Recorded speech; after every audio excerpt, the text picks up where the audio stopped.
নমস্কার বন্ধুরা, শুভ অক্ষয় তৃতীয়া তৃতীয় শুভেচ্ছা ভালোবাসা জানাই তোমাদের সমস্ত বন্ধুকে। তো আজকে অক্ষয় তৃতীয়া, তো আশা করি সবাই ভালো আছো, আমিও ভালো আছি। তো আমাদের বাড়ির একটা রেস্টুরেন্ট আছে একদম বাড়ির সামনেই। তো এই রেস্টুরেন্টে প্রতি বছর অক্ষয় তৃতীয়া পুজো হয়। তো আজকেও পুজো হবে, তার জন্য সমস্ত আয়োজন করছি সকাল থেকে। তো সকালে সমস্ত কাজকর্ম সারা হয়ে গেছে। তো এবার দোকানে যাব। পুরোহিত মশাই আসবে 8টার সময় আসবে বলেছে, তো এখন বাজে 10টা, এখনও পর্যন্ত আসেনি। তো চলো পুজোর আয়োজন করব। আর এখানে আমি কলা পাতা কাটতে এসেছি বাগানে। তো তোমাদেরকে পুজোটা দেখাবো, তোমার পুরো ভিডিওটা দেখবে। তো আজকে দেখো মেঘলা করেছে, এখন 10টা বাজে, অথচ মনে হচ্ছে এখনও মানে সকাল। তো রোদ্দুরটা এখনও উঠেনি। তো তোমরা দেখতেই পাচ্ছ, দেখো একদম অন্ধকার করে আছে। তো চলো আমি এখন কলা পাতাটা কেটে নিয়ে যাই। তো ওই দেখো মানে পুরোহিত মশাই এসে গেছে। চলো ওখানে পুজোটা আরম্ভ করি।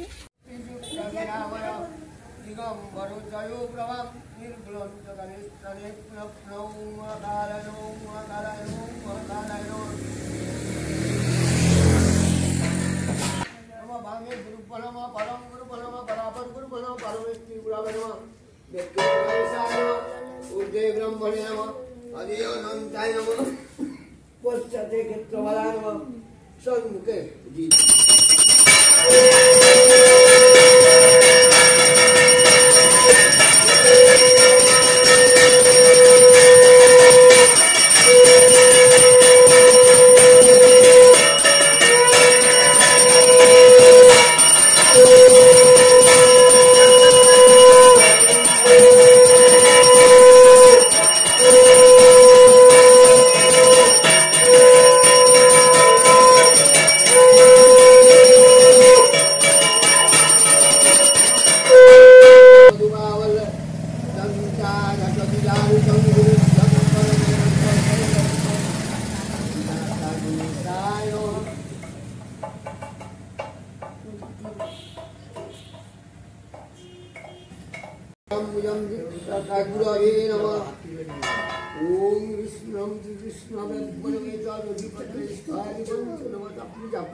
शापग्रस्तमहमते क्षुद्र पिपासानान्त शरीराज नमस्तुते ओम शरीराज नमः पद्मांजलि शिवादिपंचवताभ्यो नमः एतदधिपतं विष्णुद्रव्यादिभ्यो नमः ओम एते गन्धपुष्पेन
এই যে